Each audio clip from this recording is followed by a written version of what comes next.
She hunted, kidnapped, and killed African Americans. This is her dark story. Patty Cannon wasn't just part of slavery. She turned it into murder. In the spring of 1829, a tenant farmer working the fields near the Delaware, Maryland border made a discovery that would expose one of America's most chilling criminal enterprises. His plow horse suddenly sank into the earth, revealing a wooden chest buried beneath the soil.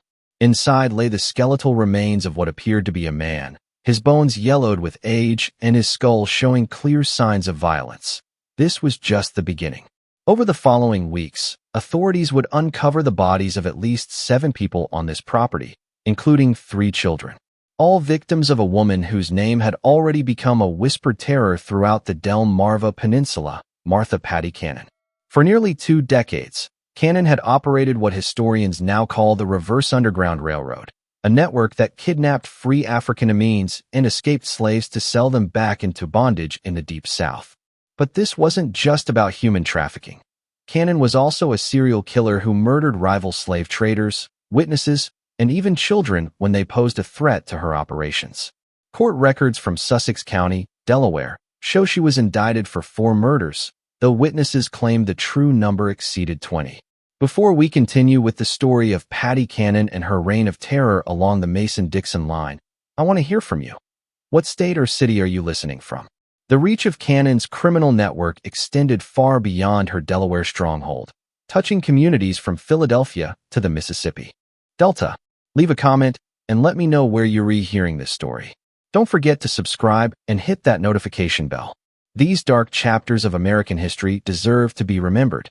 The discovery of those buried remains would ultimately unravel a criminal conspiracy that had operated with virtual impunity for over a decade, protected by jurisdictional confusion, racial prejudice, and the simple fact that most of its victims were people whose disappearances went largely unnoticed by white society.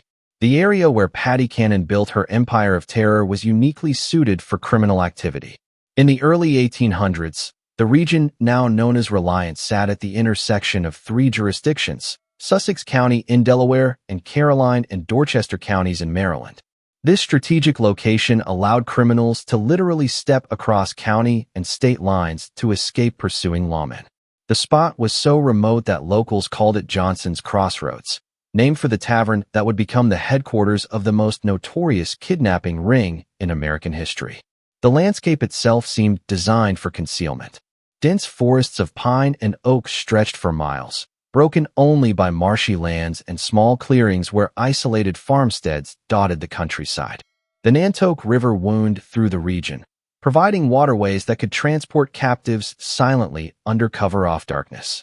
Roads were little more than cart paths, and the nearest substantial towns were days away by horseback. For someone seeking to operate outside the law, it was an ideal location. Martha Cannon, called Patty by those who knew her, had arrived in this borderland sometime around 1790. Court records suggest she was born around 1760, possibly under the name Lucretia Patricia Hanley, though she kept her origins deliberately vague. Some accounts place her birth in Canada with immigration to Delaware at age 16. What is documented is her marriage to Jesse Cannon, a local farmer who owned property near the state line. Together, they had at least 1 daughter and lived what appeared to be an unremarkable rural life. Jesse Cannon was described by neighbors as a quiet man who kept to himself, working his small farm and raising tobacco and corn like dozens of other settlers in the region. The Cannon homestead sat on a modest plot of land that straddled the Delaware-Maryland border, a detail that would prove crucial to Patty's later criminal activities. The house itself was a simple 2-story structure built in the common style of the period with thick wooden walls and small windows. What neighbors didn't know was that this seemingly ordinary home would soon house secret rooms and hidden spaces designed to conceal kidnapped human beings.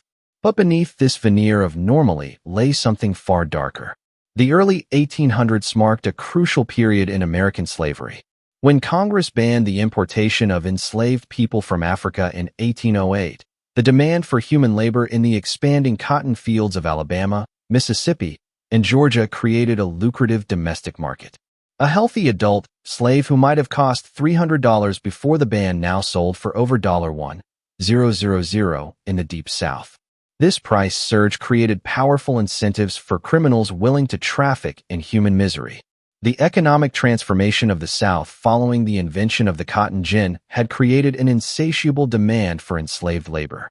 Cotton production was expanding rapidly across the Gulf Coast states, and planters were willing to pay premium prices for workers. The legal ban on importing slaves from Africa meant that the only source of new enslaved people was the domestic population, either through natural increase or through the capture and re-enslavement of free African Americans. The Delmarva Peninsula was particularly vulnerable to these predators. Following the Revolutionary War, many enslaved people had been freed by their owners, either through gradual emancipation laws or individual acts of manumission. Maryland and Delaware had substantial populations of free African Americans who worked as laborers, artisans, and small farmers. These communities, while legally free, lived in constant fear. They had no powerful protectors, limited legal recourse, and their disappearances often went unreported or uninvestigated by white authorities who viewed them as less than fully human. The legal status of free African Americans in the early 1800s was precarious at best. While they were not enslaved, they possessed few of the rights enjoyed by white citizens. They could not vote, serve on juries, or testify against white defendants in most courts. Their freedom could be challenged at any time, and they were required to carry papers proving their status. For criminals like Patty Cannon, these legal vulnerabilities created opportunities for exploitation. Into this environment stepped Patty Cannon, a woman who would prove that evil recognizes no gender boundaries. Contemporary accounts describe her as a large, physically imposing woman with unusual strength for her gender. She stood nearly 6 foot tall in an era when most women barely reached 5 feet, and she possessed what neighbors described as an intimidating presence. Her voice was reportedly deep and commanding, and she had a reputation for violent outbursts when crossed. Her husband Jesse died under mysterious circumstances around 1826. Some later claimed she poisoned him, leaving her a widow with complete control over the family property. By this time, she had already begun forming the criminal connections that would make her name synonymous with terror. Local law enforcement was virtually non-existent in the rural border region, and what little authority existed was often corrupt or simply overwhelmed by the scale of criminal activity. The social dynamics of the region also favored criminal enterprises. The white population was sparse and often transient, consisting largely of small farmers, laborers, and people seeking to escape their pasts in more settled areas. There was little sense of community cohesion, and neighbors often minded their own business, regardless of what they might suspect about their neighbors' activities. This isolation and indifference would prove crucial to Cannon's ability to operate undetected for so many years. The transformation of Patty Cannon from frontier widow to criminal mastermind began with her daughter's marriages in a pattern that would define the next 2 decades. Both of the young women's husbands were slave kidnappers. Her first husband, Henry Brighton, was a blacksmith who supplemented his income by capturing free African Americans for sale in the South. In 1811, Brighton was arrested and imprisoned in Georgetown, Delaware for kidnapping, but he managed to escape from jail that same year. Brighton's criminal activities had been well known in the local community long before his arrest. As a blacksmith, he had legitimate reasons to travel throughout the region, visiting farms and settlements to show horses and repair tools. This mobility provided perfect cover for his illegal activities. Hugh would identify potential victims during his legitimate business calls, noting which families had teenage children or young adults who might bring high prices in southern slave markets.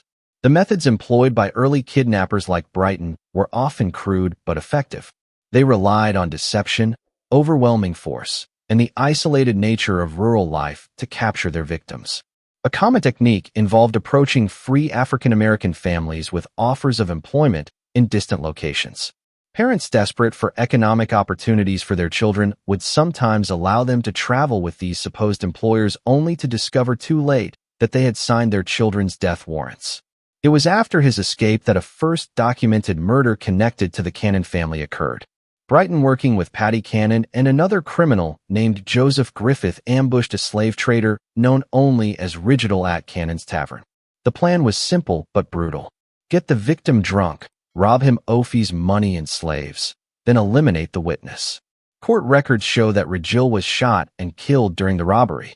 Brighton and Griffith were eventually captured and hanged on April 13, 1813, but Paddy Cannon escaped prosecution. The Ridgell murder marked a significant escalation in the criminal activities centered around the Cannon property. Prior to this incident, the family had been involved primarily in facilitating kidnappings and providing safe haven for criminals passing through the region. The willingness to commit murder for profit demonstrated a level of ruthlessness that would characterize all of Cannon's future activities. Contemporary newspaper accounts of the Ridgell case provide disturbing details about the crime. The victim had been traveling through the region with a substantial amount of money.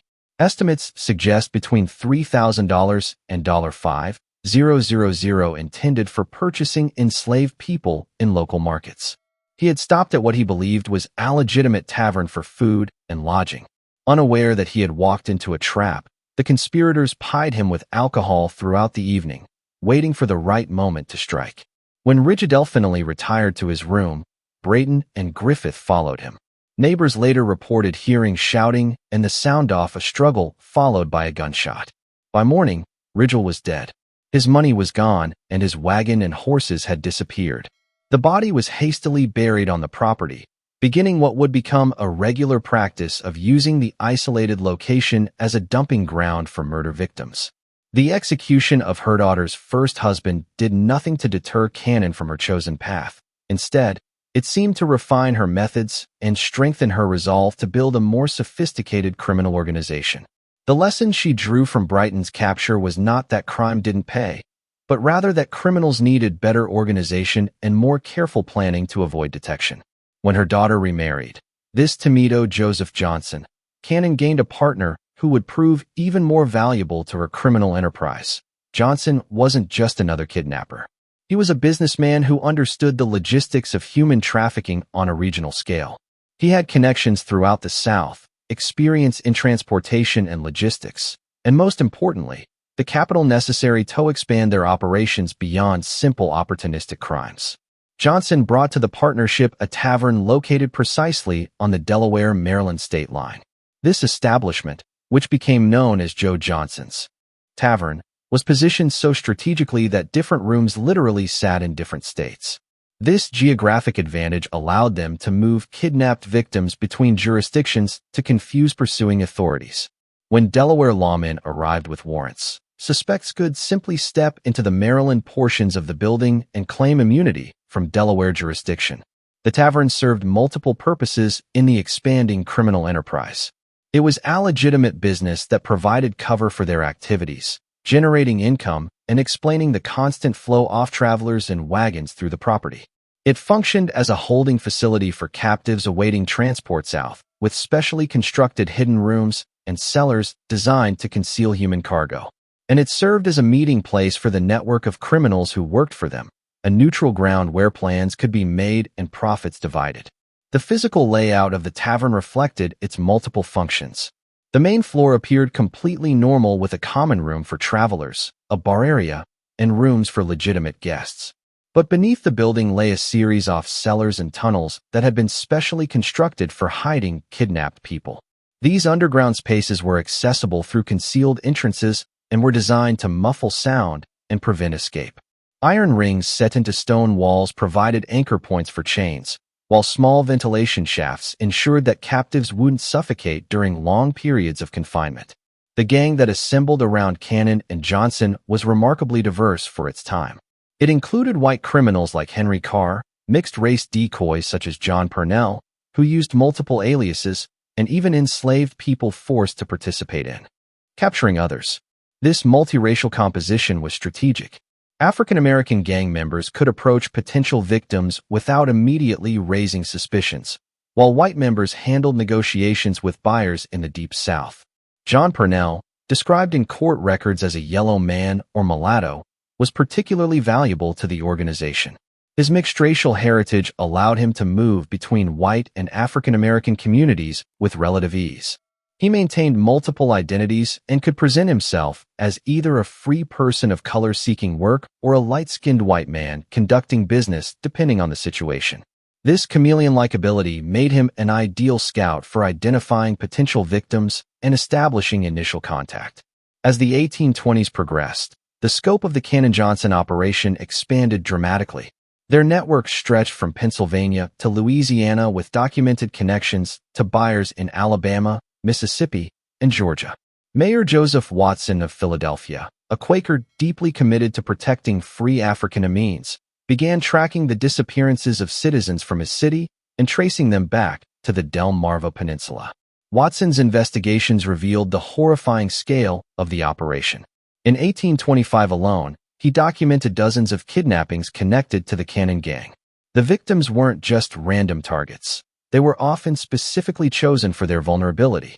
Young adults brought the highest prices in southern markets, but children were also valuable as they could be trained for specific tasks and would provide decades of labor. The systematic nature of these kidnappings demonstrated a level of organization that went far beyond opportunistic crime. The gang maintained detailed intelligence about potential targets, tracking families and individuals who might be vulnerable to capture. They knew which young people had recently lost their jobs, which families were struggling financially, and which individuals might be tempted by offers of employment in distant locations. One of the most detailed accounts comes from Lydia Smith, a 25-year-old free woman who was kidnapped in 1825. Her testimony, preserved in court records, describes being held first in Cannon's house, then moved to Johnson's Tavern, where she was kept in chains for 5 months. Smith recalled the constant fear, the inadequate food, and the knowledge that she was scheduled to be transported south with a large group of other kidnapped people.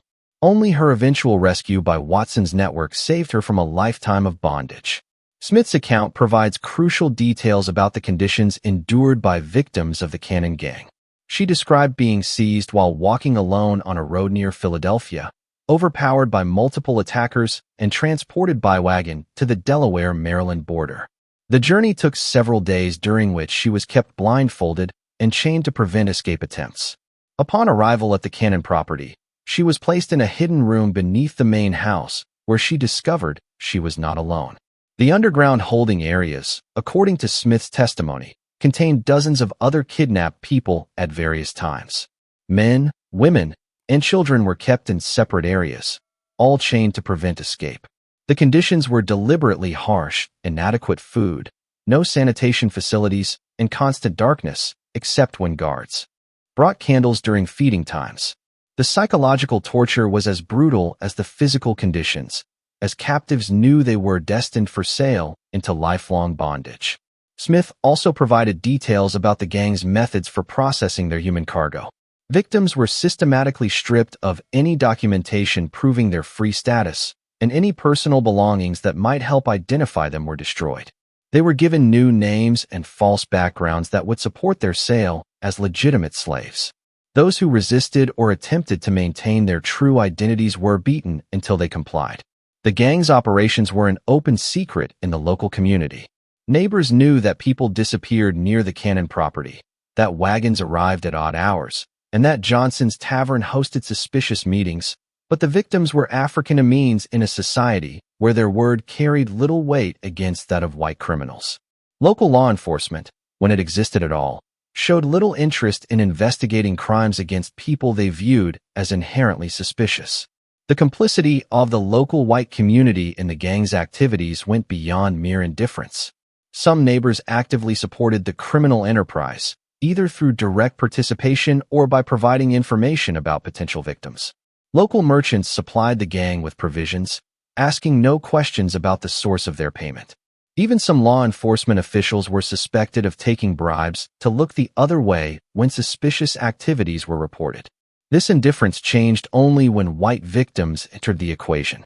The gang didn't just kidnap free African Americans.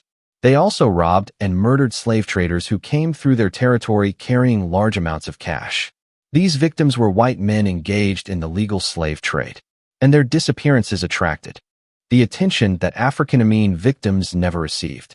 The first documented case occurred around 1820 when a slave trader from Georgia named Bell or Miller vanished while traveling through the area. This man had been carrying a substantial sum of money. Some accounts suggest $35 intended for purchasing enslaved people. He was last seen at Cannon's establishment, and his horse was later found in her possession. When questioned, Cannon claimed the man had sailed south with a cargo of enslaved people, but investigators found this story implausible. The Georgia trader's disappearance marked the beginning of a pattern that would eventually lead to the gang's downfall. Unlike African-American victims whose disappearances generated little official interest, missing white slave traders had business partners and financial backers who demanded investigations. These men carried substantial amounts of money and had planned itineraries that made their disappearances difficult to explain away. Cannon's method for dealing with these victims was typically brutal. The traders would be invited to the tavern under the pretense of conducting legitimate business. Once there, they would be pied with alcohol and encouraged to discuss their financial resources and travel plans.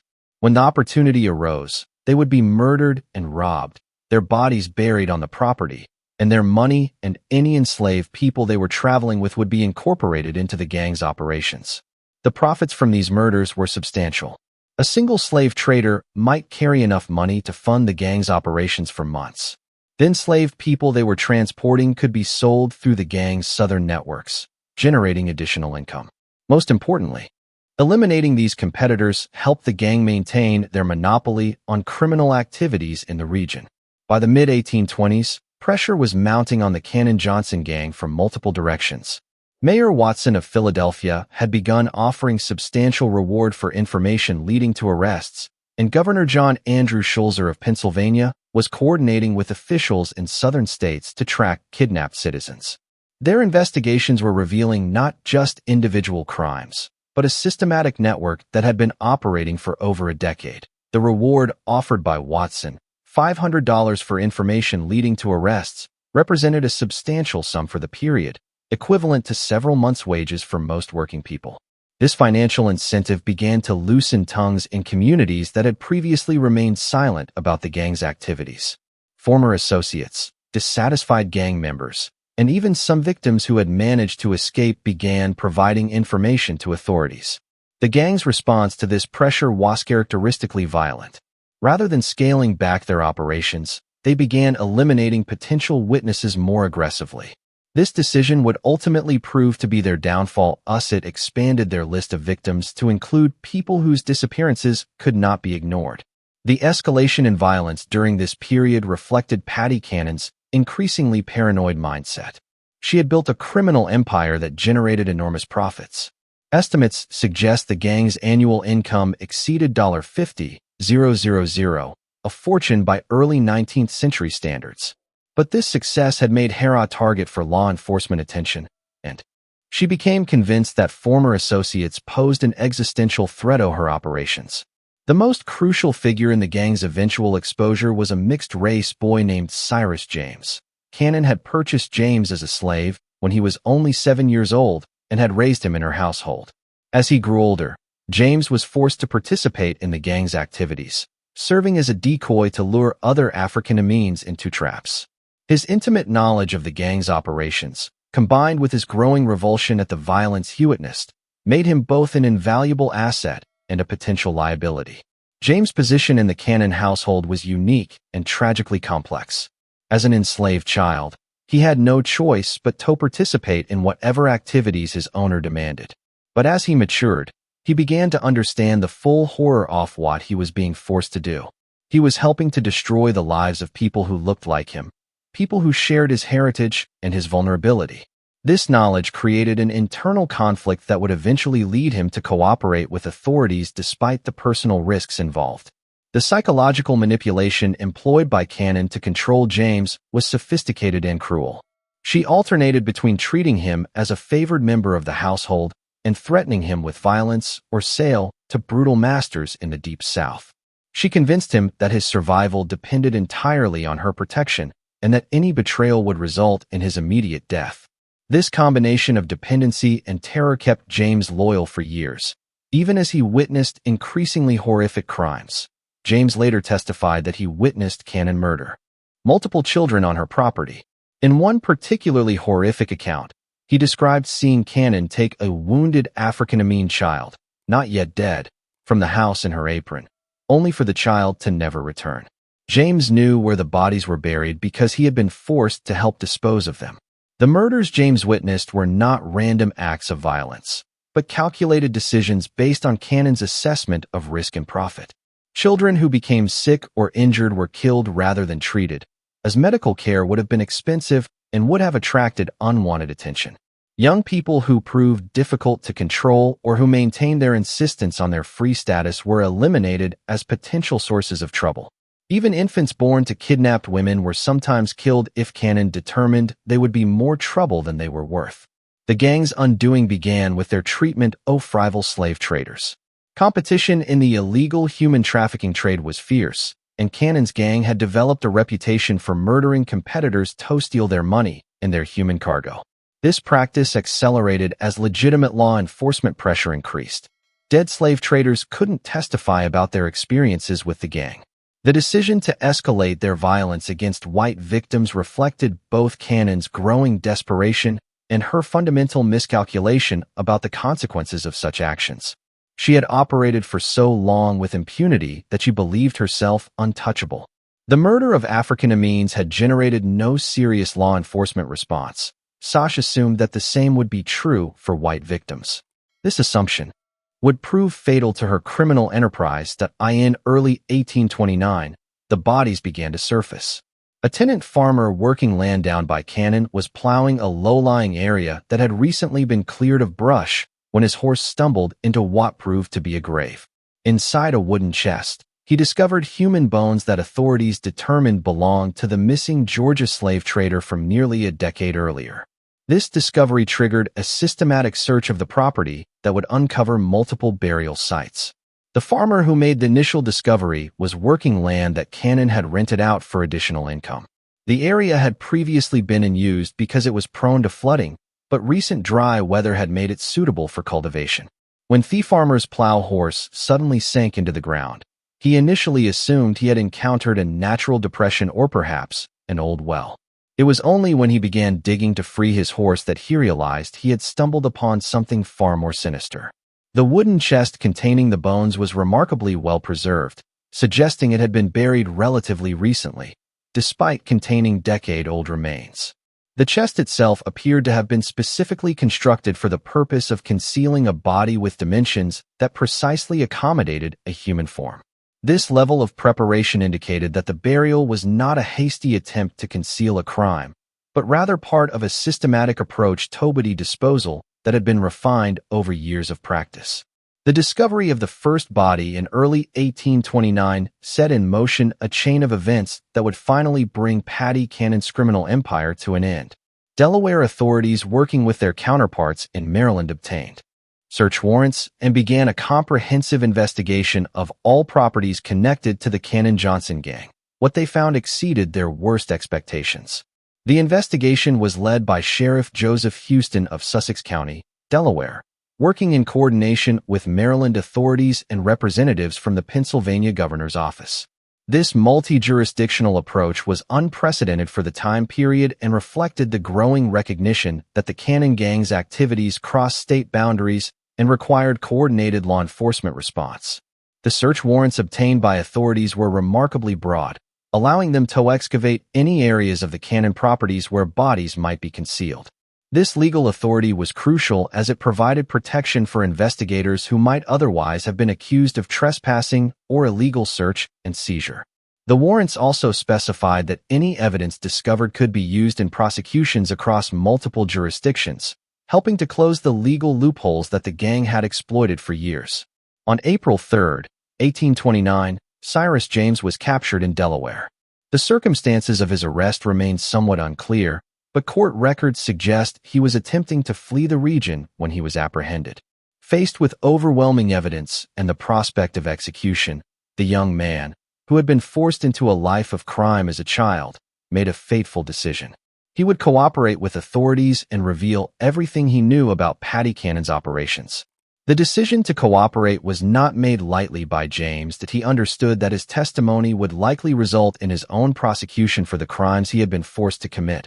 But he also recognized that continued silence would mean protecting the woman who had enslaved him and forced him to participate in the destruction of countless other lives.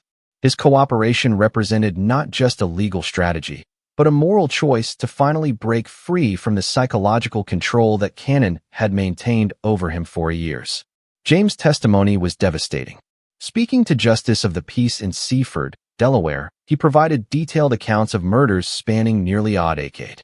He told investigators that Joseph Johnson, his brother Ebenezer Johnson, and Patty Cannon had shot the Georgia slave trader while he was eating supper at Cannon's house.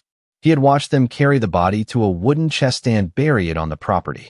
But this was just the beginning of his revelations. The level of detail in James's testimony was extraordinary and provided investigators with their first comprehensive understanding of the gang's operations.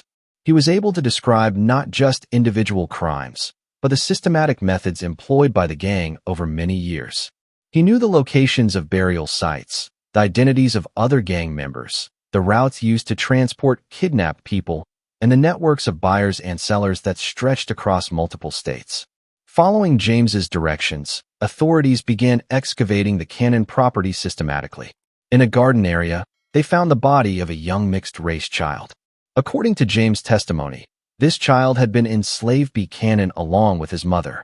Cannon had killed the child because she suspected the father was white, possibly a member of her own family. The article preserving this testimony contains no information about the fate of the child's mother, leaving open the horrifying possibility that she too was murdered. The discovery of the child's body was particularly disturbing to investigators because it demonstrated the extent of Cannon's callousness. This was not a victim of kidnapping or a rival criminal. This was a child who had been born into Cannon's household and lived under her control. The murder appeared to have been motivated purely by Cannon's racist paranoia and her fear that a mixed-race child might somehow threaten her operations. Additional excavations revealed 2 wooden boxes, each containing human bones. James identified one set of remains as belonging to another child he had seen Cannon beat to death with a piece of wood. The third set belonged to an adult whom James described as someone they considered had property, meaning the gang believed this person was free and might have resources worth stealing. The systematic nature of these murders painted a picture of Cannon as something beyond a simple criminal. She was a serial killer who had been operating with impunity for years, protected by the isolation of her location, the indifference of local authorities to crimes against African Americans, and a network of co-conspirators who shared in her profits. The physical evidence discovered during the excavations corroborated James's testimony in remarkable detail. The wooden boxes used to contain bodies were of similar construction, suggesting they had been specifically manufactured for the purpose of concealing murder victims. The locations of the graves followed a pattern that indicated systematic planning rather than random burial. Most disturbing, the condition of the remains suggested that some victims had been buried while still alive. As news of the discovery spread, other witnesses began coming forward. People who had lived in fear of Cannon for years suddenly found the courage to speak. Their testimonies revealed additional victims and provided details about the gang's methods that corroborated James's account. Among these new witnesses was Thomas Freeman, a free African American who had been approached by gang members in 1827, but had managed to escape. Freeman testified that he had been offered work in Georgia and had been traveling toward the Cannon property when he became suspicious of his escort's behavior. He managed to slip away during a rest stop and spent several days hiding in the woods before making his way back to Philadelphia. Freeman's testimony was significant because it provided insight into the gang's recruitment methods. He described how the initial approach had seemed completely legitimate. He had been struggling to find work in Philadelphia when a well-dressed man approached him with an offer of employment on a Georgia plantation. The wages offered were generous, and transportation was to be provided free of charge. It was only during the journey that Freeman began to notice inconsistencies in his escort stories and became suspicious of their true intentions. The scope of the investigation expanded beyond Delaware. Authorities in Maryland began examining properties owned by gang members while officials in Pennsylvania coordinated efforts to document the full extent of the kidnapping network. Just when we thought we'd seen it all, the horror in Sussex County intensifies. If this story is giving you chills, share this video with a friend who loves dark mysteries. Hit that like button to support our content, and don't forget to subscribe to never miss stories like this. Let's discover together what happens next in the final chapter of Patty Cannon's reign of terror. The coordination between different jurisdictions represented a new approach to law enforcement that would later become standard practice. For the first time, authorities were treating the Cannon Gang as what it truly was, an interstate criminal conspiracy that required federal-level response. This recognition led to the involvement of officials from Washington, D.C., and marked the beginning of what would eventually become coordinated federal law enforcement efforts against organized crime. On April 13, 1829, a grand jury of 24 white men in Delaware handed down indictments against Martha Patty Cannon on 4 counts of murder. The charges were signed by James Rogers, the Attorney General of Delaware, and represented the first time any member of the notorious gang had faced serious legal consequences for their crimes against African Americans. The composition of the grand jury itself was significant for the period. All 24 members were white males as required by Delaware law, but they represented a cross-section of the state's population, including farmers, merchants, and professionals. The fact that this jury was willing to indict a white woman for the murder of African Americans marked a notable shift in legal attitudes driven largely by the overwhelming evidence presented and the interstate nature of the crimes. The indictments were remarkably specific for the era. Cannon was charged with the murder of an infant female on April 26, 1822, a male child on the same date, an adult male on October 1, 1820, and a Negro boy on June 1, 1824. That each charge carried the death penalty, and the evidence against her was overwhelming. The specificity of these charges reflected the thorough investigation conducted by authorities. Unlike many criminal cases of the period which relied primarily on witness testimony and circumstantial evidence, the Cannon case was built on physical evidence, multiple corroborating witnesses, and detailed confessions from a participant who had intimate knowledge of the crimes. This combination of evidence types made the case virtually impossible to defend against. Cyrus James' testimony formed the backbone of the prosecution's case. His detailed knowledge of the gang's operations, combined with his ability to lead authorities to burial sites, made him the most valuable witness in Delaware legal history up to that point. The young man who had been forced into crime as a child now held the power to bring justice to the woman who had terrorized the region for decades. The prosecution team was led by Attorney General James Rogers, who had made his reputation prosecuting complex criminal cases across Delaware. Rogers understood that the Cannon case represented an opportunity to demonstrate that the law applied equally to all citizens regardless of their race or social status. He also recognized that a successful prosecution would send a strong message to other criminal enterprises operating in the region. But Patty Cannon herself presented a figure that defied easy categorization even for her contemporaries.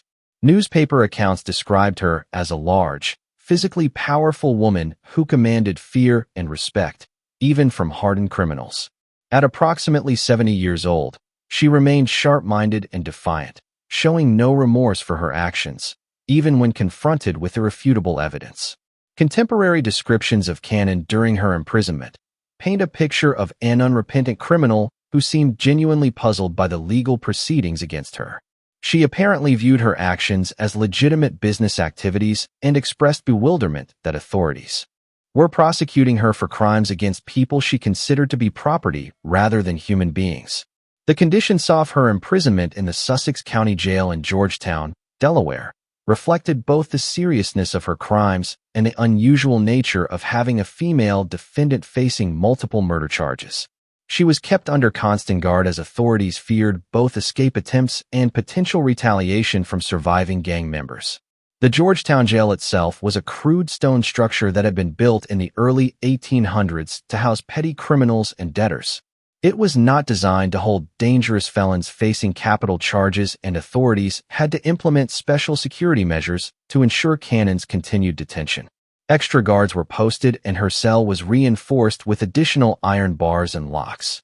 During her confinement, Cannon began to speak more freely about her criminal career. According to contemporary accounts, she admitted to killing at least 24 people over the course of her criminal career.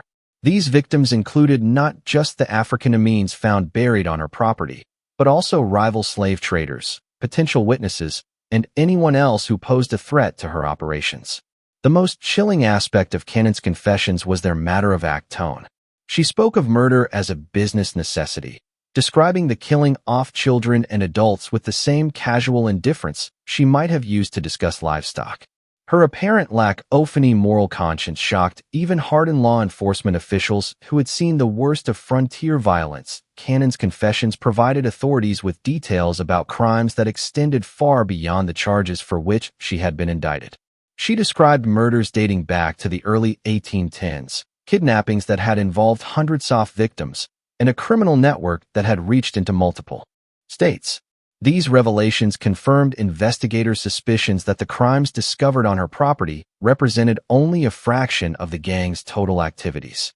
The legal proceedings moved forward with unusual speed for the period.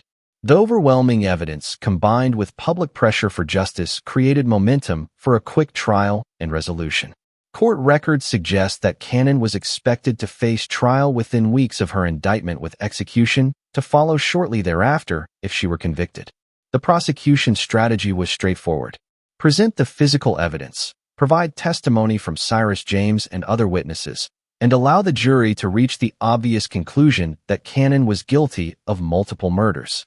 The defense, such as it was, could only argue for mercy based on Cannon's age and gender, though few observers believed such arguments would be effective given the horrific nature of the crimes. The trial was scheduled to begin in late May 1829, with jury selection planned for the week before.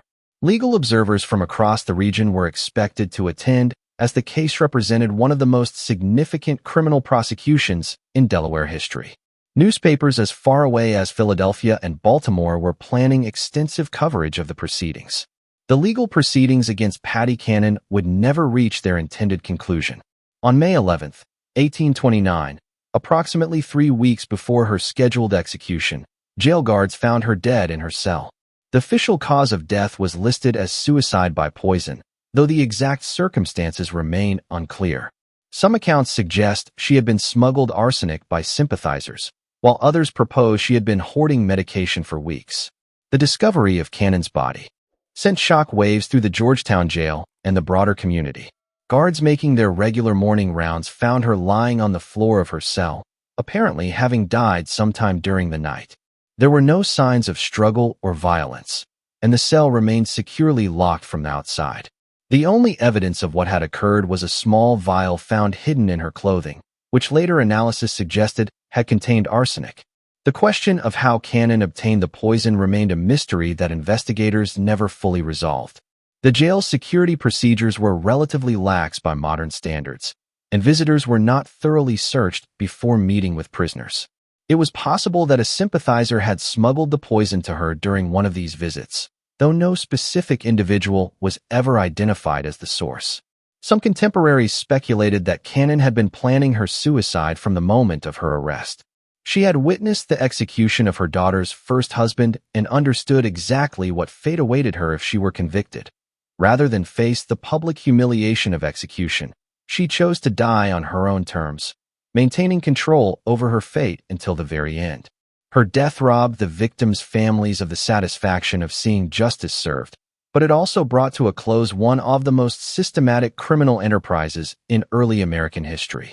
Court records show that Cannon's death effectively ended the reverse underground railroad that had operated along the Delaware Peninsula for nearly 2 decades.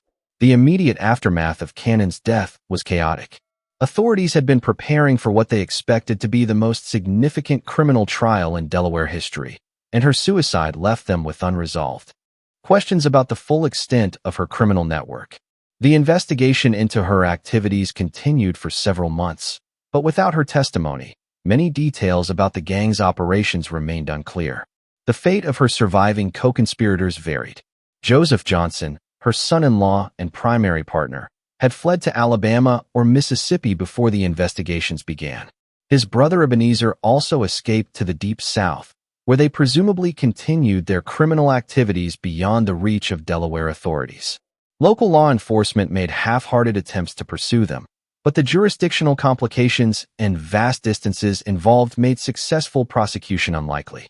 Only Cyrus James, the enslaved boy forced into crime, remained to face justice. and his cooperation with authorities ultimately led to his freedom rather than execution.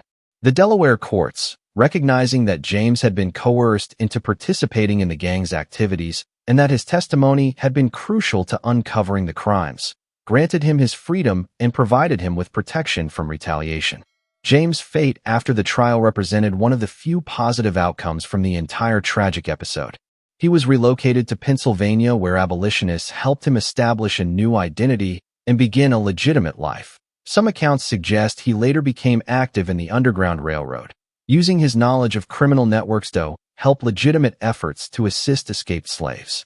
The investigation revealed that the Cannon-Johnson gang had been responsible for the kidnapping of hundreds of free African Americans over the course of their operations. While exact numbers remain disputed, conservative estimates suggest they trafficked between 500 and 1,000 people into slavery in the Deep South. The economic value of these crimes, measured in the prices slaves commanded in southern markets, represented millions of dollars in today's currency. The human cost of these crimes extended far beyond simple statistics. Each kidnapping represented the destruction of a family, the theft of a life, and a perpetuation of a system that treated human beings as property.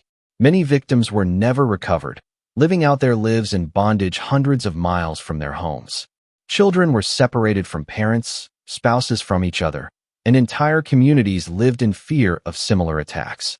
The geographic scope of the gang's activities was equally staggering.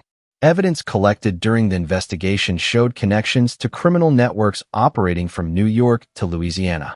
The Cannon gang had been part of a larger system of illegal human trafficking that exploited the jurisdictional confusion and limited law enforcement capabilities of the early 19th century. Patty Cannon's body was initially buried in the graveyard of the Georgetown jail, where she died. The burial was conducted without ceremony, reflecting the community's desire to forget the horrors associated with her name. When that land was later developed into a parking lot in the 20th century, her remains were moved to a potter's field near the new prison. In a bizarre twist that reflects the sensationalist attitude toward her crimes, her skull was separated from the rest of her remains and put on display in various venues over the years.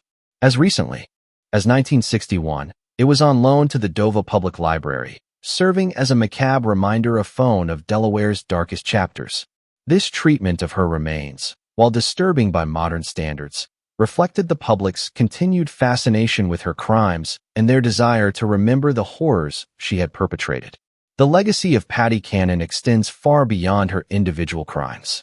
Her story illustrates the systematic violence that underpinned American slavery, the vulnerability of free African Americans in the antebellum period, and the ways that geographic and legal loopholes could be exploited by sophisticated criminals.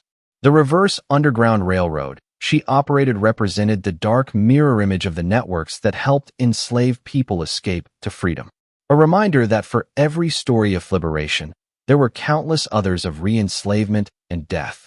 Modern historians continue to study the Cannon case as an example of how criminal enterprises could flourish in the gaps between legal jurisdictions. Her ability to operate for nearly 2 decades despite the knowledge of local communities demonstrates the combination of racism, legal limitations, and economic incentives that allowed such horrors to continue. The case also highlighted the limitations of early 19th century law enforcement. The lack of coordination between different jurisdictions, the absence of professional police forces, and the limited communication capabilities of the period all contributed to the gang's ability to operate with impunity. These lessons would later inform efforts to develop more effective law enforcement strategies for dealing with interstate crime.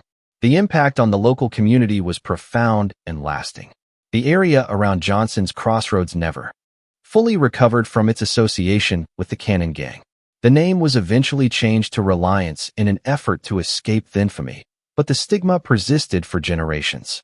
Property values in the area remained depressed for decades, and many families chose to relocate rather than remain in a place associated with such horrors. The Cannon case also had broader implications for American society's understanding of race and crime. The willingness of authorities to finally prosecute these crimes, even though the victims were primarily African Americans, marked a small but significant shift in legal attitudes. While this change was limited and temporary, It represented recognition that all people, regardless of race, deserved legal protection. The documentation and investigation of Cannon's crimes also contributed to the growing abolitionist movement. The systematic nature of the kidnapping network and the ease with which free African Americans could be reduced to slavery provided powerful evidence for abolitionists arguing that the entire system of slavery was inherently corrupt and dangerous. In the decades following Cannon's death, her story became part of regional folklore, though the details were often distorted or sensationalized. Numerous books, pamphlets, and newspaper articles recounted her crimes, though many mixed fact with fiction in ways that made it difficult to separate historical truth from legend. The most famous of these was George Alfred Townsend's novel, The Untailed Hat, published in 1884, which used Cannon's story as the basis for a melodramatic tale of frontier crime. The site of the original Cannon house remained a source of morbid fascination for decades. Visitors would travel to the remote location to see where the crimes had occurred, and local residents developed the cottage industry providing tours and selling souvenirs. The original house was finally torn down in 1948, but the site continued to attract curiosity seekers well into the modern era. This mystery shows us how easily society can turn a blind eye to systematic violence when the victims are perceived as less than fully human. The indifference that allowed Patty Cannon to operate for decades was finally overcome only when her crimes expanded to include white victims whose disappearances could not be ignored. The legal system that failed to protect free African Americans from kidnapping and murder was the same system that ultimately prosecuted Cannon only when she threatened the interests of white slave traders. The Cannon case serves as a stark reminder of the human capacity for evil and the importance of vigilant law enforcement and community responsibility. It demonstrates how criminal enterprises can flourish in environments where society fails to protect its most vulnerable members. Most importantly, it preserves the memory of hundreds of victims whose names are largely forgotten, but whose suffering should never be minimized or ignored. What do you think of this story? Do you believe everything was revealed about the full scope of her criminal network? The evidence suggests that Patty Cannon's gang was part of a much larger system of illegal human trafficking that extended far beyond the Delaware-Maryland border. Many questions remain unanswered about the full extent of their activities and the fate of their victims. Leave your comment below and share your thoughts about this dark chapter in American history.